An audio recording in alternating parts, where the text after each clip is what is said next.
À la une ce soir également, des eurodéputés classés rouge, bleu ou vert par le groupe Philip Morris. Rouge, ce sont ceux qui s'opposent à l'industrie du tabac. Les verts, ceux qu'il faut tenter d'approcher en urgence. C'est ce qui ressort d'une note confidentielle publiée par nos confrères du Parisien qui tente à démontrer que le lobbying est toujours d'actualité.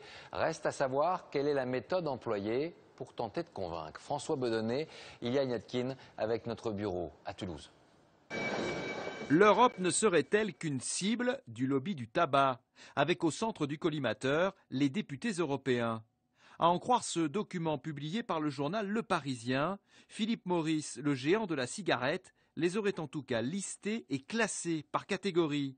La multinationale considère ainsi l'eurodéputée française Christine de Veyrac comme une alliée favorable au tabac. L'intéressé dit ne pas comprendre.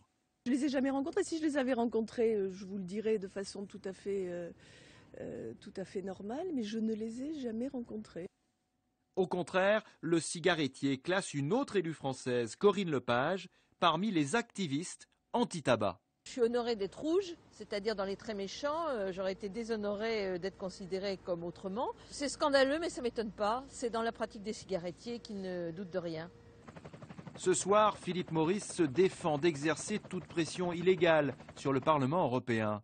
Mais le groupe ne nie pas l'existence de cette liste secrète. Sa révélation intervient en tout cas alors qu'une nouvelle loi européenne sur le tabac est sans cesse repoussée. Cette loi vise à encadrer la vente des cigarettes électroniques et à augmenter la taille des images chocs sur les paquets. L'enjeu de santé est énorme. La cigarette tue 700 000 personnes en Europe chaque année. Ce nouvel épisode montre bien que les groupes de pression qui emploient ici 15 000 personnes sont omniprésents, ce qui fait de Bruxelles la deuxième capitale mondiale du lobbying, juste après Washington.